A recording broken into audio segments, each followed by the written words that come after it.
Hey everybody, welcome back. I'm Dan. Let's get right to it. I upgraded the lighting on this microwave. Now, most of us have microwaves in the house, and so many of us have a microwave that's right over the stove. Now, this is a Whirlpool WMH model. It's an 1800 watt microwave. It's basic, it's nothing special.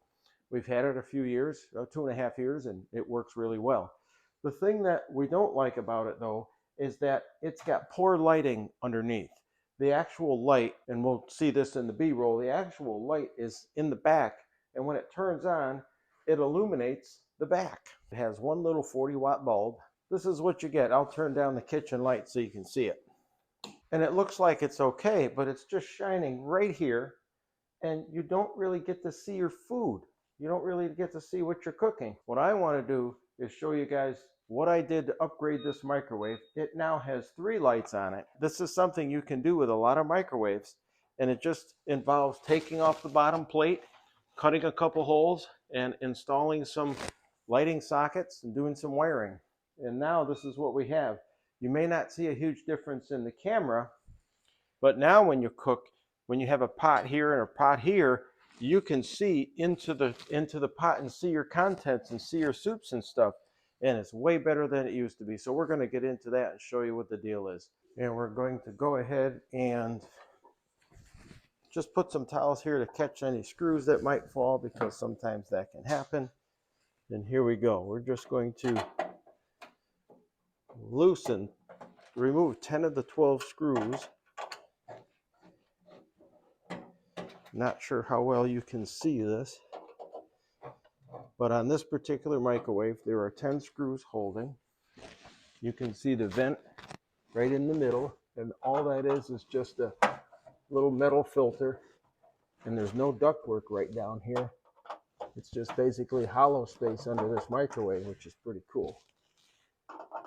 I'm going to loosen this screw but leave it in. I'm going to remove this one because we want to be able to hold the plate in place while we're doing this work.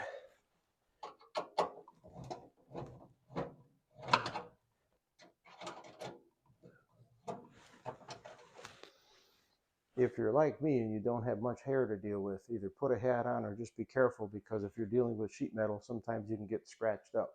There are no sharp edges on this microwave at this point, but some of them have that, so you just have to be careful. All right, so we're going to grab another screw in the front.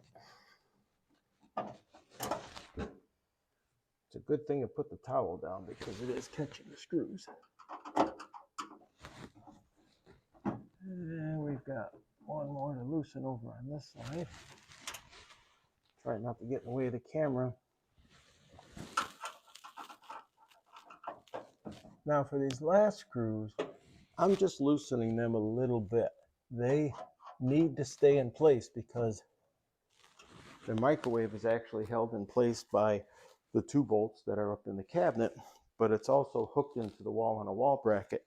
Well, this bottom plate forms 90 degrees in the back, and it's got 2 slots in it, and that's what hooks into the wall back there. So we can't remove that plate unless we take the microwave right off the wall, but we don't have to do that right now to show you what we did.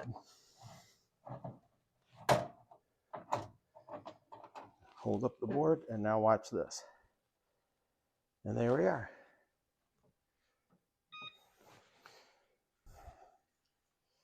We'll dim the light. Well, maybe we can turn them off first. When you look inside, the main feed wires come in here. They run to this light socket here, and that's the original light fixture. And there's a hot wire and a neutral wire. So what we did is I took this plate out to the garage, took the microwave down from the wall, took the plate completely off, and cut 2 square holes in the front of the plate. There's nothing up in the area. I'm going to turn this on again. There's nothing up above the area over here. The microwave guts start a few inches higher, and there's plenty of space up here that you can see. So what I did is I did some wiring. I tapped into the wires here and brought a hot and neutral over to this light socket. I used a Simpson angle plate and some bolts we had, and drilled a couple holes and installed that bracket and set it up so that the light shines in and then kind of comes down through the hole and shines down toward the center of the microwave. Then I did the same thing with this guy over here. Now, one thing you have to watch out for is this Bakelite here. This material used to make these light sockets is very brittle. If you're not careful with your screws, you'll break the tabs right off of those things. And that happened to us. We ended up having to order a couple more. So this project probably cost us about 50 bucks. And it was mainly just the parts, just getting the parts, the light bulbs, and getting those sockets. So you can see what we did is we just took a Dremel and a cutting wheel and cut out a hole for the light there, cut out a hole for the light there. We wired in these two lights. The other thing we did is we disconnected the turntable because we absolutely detest having a turntable on a microwave. It messes up more things when you're cooking. So we just disconnect it.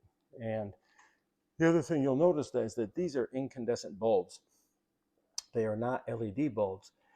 On this microwave and on many others, if you put LED bulbs in replacement for incandescent bulbs, you could burn out the circuit board. So you don't want to do that. So that's why you see 40-watt incandescent bulbs. Now I'll turn it on to high. When you put this plate up and you look underneath, now you have two openings for light. You can see the bulbs there. And that's how we have so much light. It really works well. You can see the even lighting being cast on the towel.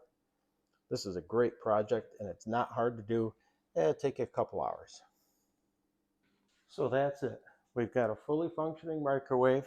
We have extra lighting. Right now we're running 120 watts instead of 40 watts, but we haven't had any issues with the microwave, and Mary's done a lot of different cooking. But I noticed that she was struggling not being able to see well over here, and this solved the problem. So if you have a microwave like this, you just be careful. You can work around the wiring, work around the base. If you've got room up there, you can do the same thing we did.